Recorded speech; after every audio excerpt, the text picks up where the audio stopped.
Using water-based markers as ink pads opens up many more options for adding color to your card projects. You can color directly on the stamp, or even color different parts of the stamp using different colors. But you can do a technique called precision inking, where you place marker ink exactly where you want the colors to blend together. This gives a watercolor look to your images and adds lots of depth to the color. Let me show you the tools and products you're going to need for this technique. You're going to need some ink pads, and in this case I'm using the Vivid Olive and the Vivid Straw. Then you're going to need some markers, and I've chosen two Memento water-based markers. One is Tangelo and one is Rhubarb Stock. You're going to need some stamps, and for this technique you want to make sure that you use a chunky stamp. This stamp is from the stamp set by Gina K Designs, illustrated by Melanie Munchinger, called Fun Year Round. And I've used her flower stamp and also the skinny line that comes in the set as well. You're also going to need some cardstock, and I'm using a piece of the Gina K Designs Pure Luxury 120 pound white. And then you're also going to need a stamp cleaner because you're going to clean your stamp in between applications. So I just have my stamp cleaner here off to the side. So to begin, I'm going to start by stamping some stems using the Vivid Olive ink and the line stamp from the Fun Year Round set. And I'm just going to lightly press some lines here.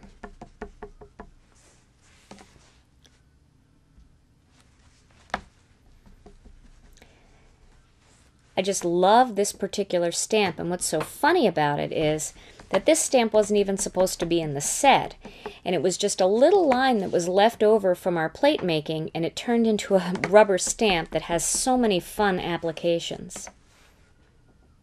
Okay. So now that I've created the stems, I'm going to begin to create my flower. Now the first step in creating my flower is to ink up the stamp with some of this straw ink. And I want to make sure that I have good coverage on my stamp. Whenever I use a chunky stamp like this, I really like the Vivid inks because they just lay down a beautiful layer of ink with no shading at all. The next step is to add a marker that's a little bit darker, and in this case I'm using the Memento Tangelo marker. And you can see what I'm going to do here. I'm going to place the ink, the marker ink, exactly where I want. I'm not just thumping all over the top or just scribbling, but I'm going to place a couple little lines right on each petal of the flower, like that.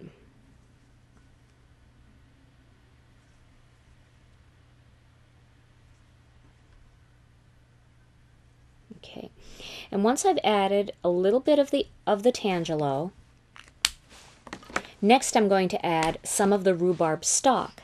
And I'm going to do something very similar. I'm going to add just a little bit below the orange from the Tangelo marker.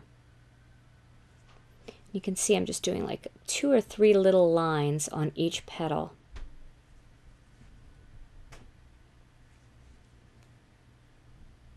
And then just dabbing a little bit in the center.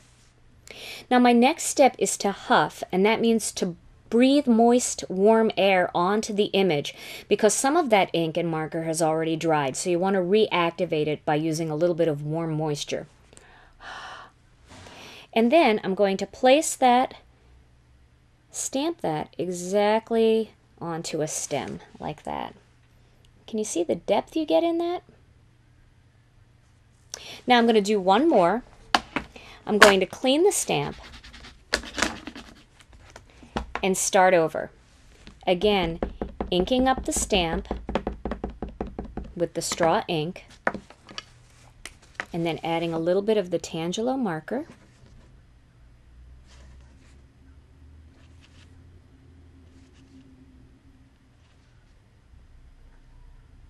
And then a little bit lower on the petal, a little bit of the rhubarb.